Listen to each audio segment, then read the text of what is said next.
Hey guys, welcome back to all of you. नमस्कार, स्वागत है आप सबका आपके अपने नासिब पुरल यूट्यूब चैनल पर। आई होप आप सब अच्छे से होंगे, स्वस्थ होंगे। चलिए आज इस वीडियो सेशन में हम स्टार्ट करने वाले हैं जो वीकली करंट अफेयर्स है उसके बारे में, जहां पर 21 जनवरी से 27 जनवरी तक का जो ये साप्ताहिक करंट अफेयर्स है उसके बारे में आपको यहाँ पर आज जानकारी देखने को मिलेंगी। और यहाँ पर संपूर्ण सप्ताह का, पिछले सप्ताह का निचोड़ आपको देखने को मिलेगा। जो टॉप क्वेश्चन है वो आपको यहाँ पर कंट्रीब्यूट किए जाएंगे, आपके साथ शेयर किए जाएंगे। सफलता की गारंटी रहती है। जो इस यहाँ पर आपको वीकली करंट अफेयर के जो क्वेश्चन है, टॉप क्वेश्चन है, मोस्टली टॉप क्वेश्चन है, वो आपके साथ यहाँ पर डिस्कस की जाती है। सफलता की गारंटी पूरे तक जो आपके वनडे एग्जामिनेशन से कोई भी किसी भी आप प्रिपरेशन कर रहे हैं, किसी भी तैयारी की, जहाँ यदि वहाँ पर करंट अफेयर्स के सब्जेक्ट्स हैं, टॉपिक्स हैं, तो आपको ये प्रश्न वहाँ पर जरूर मिलेंगे। पढ़िए वही जो आपके एग्जाम में आए। ऐसा नहीं कि वही पढ़ाए वो पढ़ाया जो कि एग्जाम से आपसे रिलेटेड ना हो। यहाँ पर टॉप जो मोस्टली टॉप क्वेश्चन होते हैं, प्रश्नों का संग्रह होता है, उसको संकलित करके आपको यहाँ पर बताया जाता है। चलिए ज़्यादा टाइम जाया ना करते हुए वीडियो के सेशन को स्टार्ट करते हैं। और जिन लोगों ने अभी तक इस चैनल को सब्सक्राइब नहीं करा तो जल्दी जल्दी फटाफट चैनल को सब्सक्राइब कर लें, बेल आइकन को अवश्य क्लिक कर लें, जिससे कि आगामी सभी वीडियो की जो अपडेशन है, लोकेशन, उसका इन्फॉर्मेशन है, वो आपको मिल सके, नोटिफिकेशन मिल सके। ओके, एंड वीडियो के लिंक को मैक्सिमम शेयर करें। जितने भी आपके पास एजुकेशनल ग्रुप है या फिर जो भी आपके कंटेक्ट यानी कि संपर्क में जो कि सरकारी जॉब के लिए पढ़ाई करते हैं, अध्ययन करते हैं, परिश्रम, उनके पास लिंक को जरूर शेयर करें। चलिए सबसे पहले नजर डालते हैं वन लाइनर पर, उसके बाद जानते हैं विस्तार पूर्वक सभी जानकारी। तो सबसे पहले आपको यहाँ पर वन लाइनर बताया जाता है, जिससे कि जो एक एक ओवरव्यू है वो आपको यहाँ पर पता चल जाता है। पहला पॉइंट है 26 जनवरी 2024 को 75वां गणतंत्र दिवस मनाया गया।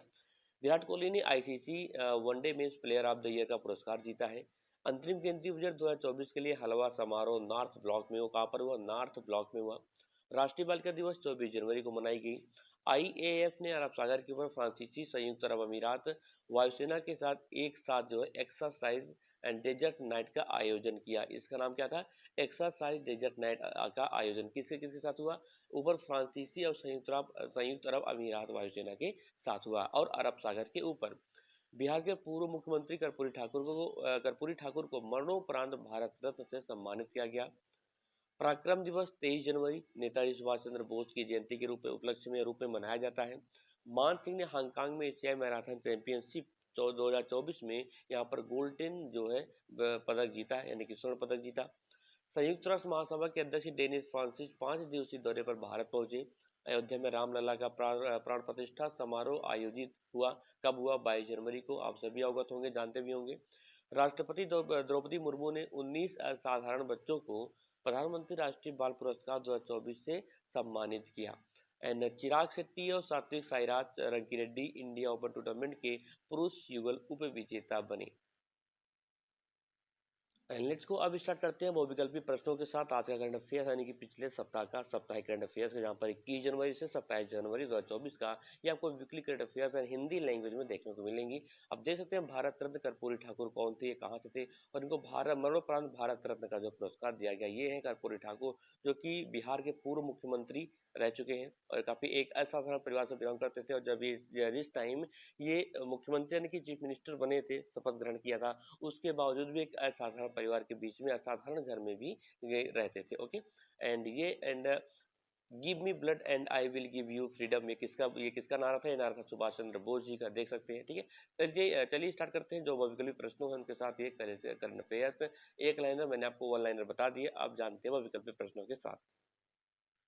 यहाँ पर जो पहला प्रश्न वो देखते हैं कि पहला क्वेश्चन ये है, पहला पॉइंट का, उस भारतीय क्रिकेटर का नाम क्या है जिसने 2023 में ICC one day player of the year का पुरस्कार जीता? रोहित शर्मा, विराट कोहली, शिखर धवन या फिर हार्दिक पांड्या? इसका भी आंसर मैंने वन लाइनर में बताया था। इसका जो B is the right answer, यानी कि विराट कोहली जो है 2023 में ICC one day player of the year का पुरस्कार जीता है। विराट कोहली ने आईसीसी अवार्ड 2023 में one day men's player of the year का पुरस्कार जीता है और यह चौथी बार है जब उन्होंने यह सम्मान प्राप्त किया, यानी कि चौथी बार, फोर्थ अटेम्प्ट है उनका, फोर्थ टाइम है जब उनको ये सम्मान मिला है। इसके पहले पहला उनको मिला था प्लेयर ऑफ द ईयर 2012 में, उसके बाद मिला था 2017 में, तीसरी बार मिला 2018 में और चौथी बार कब मिला है? 2023 में। देखिए चौथी बार, देखिए ये भी प्रश्न महत्वपूर्ण रखता है, एग्जाम में भी पूछ सकता है कि उस भारतीय क्रिकेटर का नाम क्या है जिसने पहले या फिर ऐसे पूछ लेगा कि उस प्लेयर का, विराट कोहली को पहली बार जो है ICC player of the year का अवार्ड पहली बार या दूसरी बार या तीसरी बार कब मिला था, तो वहां पर ऑप्शन में ईयर दे देगा, वर्ष का नाम दे देगा, वर्ष दे देगा 2012, 2018, 17, जो भी। ठीक है, तो आपको वहां पर करेक्ट आंसर को चूज करना होगा कि उनको पहली बार कब मिला था। दूसरी बार कब मिला था, तीसरी बार कब मिला और चौथी बार आप सबको मैंने बता दिया 2023 में मिला। ठीक है, तो ये Virat Kohli is the right answer. कोई कंफ्यूजन बिल्कुल आप कमेंट करके पूछ सकते हैं। नेक्स्ट है 2024 में गणतंत्र दिवस परेड में मुख्य अतिथि कौन थे? आप सभी को अच्छे से पता है कौन से, फ्रांस के कौन थे आप सभी जानते हैं, एमेनुअल मैक्रान। ठीक है, नरेंद्र मोदी तो अपने देश के हैं, ये भी अपने देश की हैं, प्राइम चीफ सॉरी प्रेसिडेंट है। विराट कोहली जी थे नहीं, तो एमेनुअल मैक्रान। परेड में मुख्य अतिथि फ्रांस के राष्ट्रपति एंड एमेनुअल मैक्रोन थे, जिन्होंने भारत की सांस्कृतिक विविधता एंड एकता और सैन्य ताकत और बढ़ती नारी शक्ति पर प्रकाश डाला है। उनका जो मेन फोकस था वो किन किन पॉइंट्स पे था? भारत की सांस्कृतिक विविधता, एकता, सैन्य ताकत और बढ़ती नारी शक्ति। अच्छा, एक प्रश्न और है कि अभी जो है एक सूबेदार, भारत की पहली महिला सूबेदार कौन बनी है? भारत की पहली महिला सूबेदार कौन बनी है? आप हमें कमेंट करके जरूर बताएं। ये लेटेस्ट अभी करंट क्वेश्चन है। 2024 में गणतंत्र दिवस परेड की जुड़वा थीम क्या थी? जुड़वा थीम क्या थी? विविधता में एकता और सैन्य ताकत, विकसित भारत और भारत, लोकतंत्र की मातृका, सांस्कृतिक विरासत और आर्थिक प्रगति, या फिर नारी शक्ति और वैश्विक कूटनीति। Is the B is the right answer. इसका बी आंसर सही, बी ऑप्शन सही है। विकसित भारत और भारत लोकतंत्र की मातृका, मतलब विकसित भारत और भारत लोकतंत्र की मातृका थीम पर आधारित इस परेड में जन भागीदारी को प्रोत्साहित करते हुए लगभग 13,000 विशेष अतिथि जो है शामिल हुए, यानी कि 13,000 गेस्ट यहाँ पर शामिल हुए थे 75वें गणतंत्र दिवस 2024 में, जो कि 26 जनवरी को मनाया गया। ओके, जनवरी 2024 में भारतीय वायुसेना के साथ अभ्यास डेजर्ट नाइट में किन देशों ने प्रतिभाग किया या फिर भाग लिया? तो यहाँ पर आपको बताऊं कि B is the right answer, France और संयुक्त अरब अमीरात। मैंने वन लाइनर में भी इसका जिक्र कर दिया था। ठीक है, तो भारतीय वायुसेना, जिसको हम शॉर्ट में कहते हैं आईएएफ, ने 23 जनवरी 2024 को अरब सागर के ऊपर, किसके ऊपर? अरब सागर के ऊपर फ्रांसीसी वायुसेना और अंतरिक्ष बल और संयुक्त अरब अमीरात यूएई वायुसेना के साथ अभ्यास डेजर्ट नाइट का आयोजन किया। ये किसका, इस आयोजन का नाम क्या था? डेजर्ट नाइट कहते हैं। और कहाँ पर हुआ? ये अरब सागर के ऊपर हुआ। किसके ऊपर? अरब सागर के ऊपर इनका अभ्यास हुआ। किन किन देशों के बीच हुआ? भारत, फ्रांसीसी वायुसेना और संयुक्त अरब अमीरात वायुसेना के साथ। ठीक है, अंतरिक्ष बल जो है भारतीय फ्रांस की, तो इनके साथ यहाँ पर अभ्यास हुआ डेजर्ट नाइट, जिसका यहाँ पर नाम है। कभी कभी क्या है कि अभ्यास का नाम पूछ लेता है कि डेजर्ट नाइट अभ्यास किन किन देशों के मध्य हुआ और कहाँ पर हुआ, कब हुआ? तो 23 जनवरी 2024 को हुआ था। और कहाँ पर? अरब सागर के ऊपर। राष्ट्रीय बालिका दिवस प्रतिवर्ष कब मनाया जाता है? तो आप सभी को मैंने बता दिया था 24 जनवरी को मनाया गया इस बार। तो भारत में लड़कियों को सहायता और अवसर प्रदान करने के लिए प्रतिवर्ष, प्रत्येक वर्ष 24 जनवरी को राष्ट्रीय बालिका दिवस के रूप में मनाया जाता है। अब एक आता है कि हलवा समारोह, ये आता है, बरोबर आता है, आप सभी से शब्द से परिचित भी होंगे, ना परिचित होंगे तो इसमें जान लेंगे आप। हलवा समारोह निम्नलिखित में से किस घटना से संबंधित है? स्वतंत्रता दिवस समारोह? बिल्कुल नहीं। बजट तैयार करने की प्रक्रिया? यही सही है। राष्ट्रीय महिला दिवस तो है नहीं, गणतंत्र दिवस है नहीं, तो B is the right answer. Budget तैयार करने की प्रक्रिया जब शुरू होती है तो वहां पर एक हलवा समारोह किया था। किस लिए किया जाता है ये देखते हैं। अंतरिम केंद्रीय बजट 2024 के लिए बजट तैयारी प्रक्रिया के अंतिम चरण को चिन्हित करने वाला हलवा समारोह 24 जनवरी 2024 को नॉर्थ ब्लॉक में ये इसका आयोजन हुआ या फिर मनाया गया। कहाँ पर? नॉर्थ ब्लॉक में। कब हुआ? 24 जनवरी 2024 को। और इसका शुभारंभ कौन करता है? जो आपकी करंट जो फाइनेंस मिनिस्टर होते हैं, वित्त मंत्री होते हैं, वही करते हैं। और आपके जो वर्तमान वित्त मंत्री हैं वो कौन है? वो है निर्मला सीतारमन जी। कौन है? निर्मला सीतारमन जी। तो उन्होंने इस हलवा समारोह का आयोजन किया। पराक्रम दिवस कब, क्या क्या महत्व है? जो पराक्रम दिवस मनाया जाता है इसका महत्व क्या है? तो कब मनाया जाता है ये देखते हैं। तो इसका यह नेताजी सुभाष चंद्र बोस का जन्मदिन है। महाराणा प्रताप का है नहीं, भगत सिंह तो बिल्कुल ना है, महात्मा गांधी की बिल्कुल है ही नहीं, तो ये A is the right answer. Netaji Subhash Chandra Bose का जन्मदिन है और इन्हीं के उपलक्ष्य में जो है पराक्रम दिवस 23 जनवरी को मनाया जाता है। ठीक है, तो 23 जनवरी 2024 को भारत ने देश के स्वतंत्रता संग्राम में सबसे प्रमुख शख्सियतों में से एक नेताजी सुभाष चंद्र बोस की 127वीं जयंती मनाई। और बोस की अदम्य भावना और भारत की स्वतंत्रता में उनके अमूल्य योगदान का सम्मान करने के लिए इस दिन को पराक्रम दिवस या साहस दिवस के रूप में मनाया जाता है, जिसको मनाया गया। अब यहाँ पर देखिए, पराक्रम दिवस या फिर साहस दिवस दोनों है। यहाँ पर क्वेश्चन में साहस दिवस करके भी प्रश्न पूछ सकता है या फिर पराक्रम दिवस भी करके पूछ सकता है, ध्यान रखना, कभी कंफ्यूज मत होना कि ये साहस तो किसी और का आ गया, पराक्रम तो सुभाष चंद्र बोस का था, ठीक है। तो पराक्रम या साहस, देखिए दोनों जो समानार्थी, आप सभी जानते हैं दोनों समानार्थी शब्द हैं, तो पराक्रम और साहस, ठीक है। कभी कभी साहस करके पूछ लेगा भी पराक्रम दिवस कब मनाया जाता है, या फिर साहस दिवस कब मनाया जाता है, किसके लिए मनाया जाता है, किस लिए मनाया जाता है, ये भी रीजन जो है पूछ लेता है। तो किस लिए मनाया जाता है, क्योंकि जो है सुभाष चंद्र बोस जी का उस दिन जन्मदिन था। आजाद हिंद फौज का नारा क्या था? आजाद हिंद फौज का क्या नारा था? इनकलाब जिंदाबाद था नहीं, वंदे मातरम, अब स्वराज शब्द था नहीं, तो जय हिंद, सुभाष चंद्र बोस, ठीक है। जय हिंद इनका नारा था, आजाद हिंद फौज का। अब आजाद हिंद फौज का जो गठन है ये किसने किया था? आप हमें कमेंट करके जरूर बताएं कि आजाद हिंद फौज का गठन किसने किया था। कर्पूरी ठाकुर भारत के किस राज्य से थे? तो ये बिहार राज्य से थे, जो कि बिहार के पूर्व मुख्यमंत्री रहे। अब तो मरणोपरांत इनको जो है भारत रत्न का जो है सम्मान मिला है। तो बिहार के पूर्व मुख्यमंत्री कर्पूरी ठाकुर को मरणोपरांत भारत के सर्वोच्च नागरिक सम्मान भारत रत्न से सम्मानित किया गया, जो कि वहाँ के जो वर्तमान चीफ मिनिस्टर हैं नीतीश कुमार, जो कि वहाँ पर उन्होंने काफ़ी सराहना की केंद्र सरकार के इस पहल को। उन्होंने कहा बहुत अच्छा किया, उन्होंने काफ़ी दिनों से मांग कर रहे थे हम लोग, बट मिला नहीं, बट अब मिला, ये तो अच्छी बात है। और बता दो कि बिहार में भी जो राजनीतिक उलटफेर है, दांव पेच है, वो बहुत ही क्रिटिकल कंडीशन में चल रही है, क्योंकि फिर से अभी तो बिहार और लालू जी, सॉरी नीतीश कुमार और लालू जी एक बन के, मतलब संग उन्होंने खुद की सरकार बनाई थी मिलकर, लेकिन अब एक बार एनडीए में आने की योजना बना ली है एक और आपके नीतीश कुमार जी, जब भी फिर वो लालू को धोखा देने वाले हैं। ये बात ध्यान रखना, जल्द ही वो इस्तीफा देकर दोबारा मुख्यमंत्री की शपथ लेंगे, क्योंकि वो एनडीए से गठबंधन करके अपनी फिर से सरकार बनाएंगे। ओके। कर्पूरी ठाकुर ने अपने मुख्यमंत्रित्व काल में कौन सी प्रमुख पहल लागू की थी?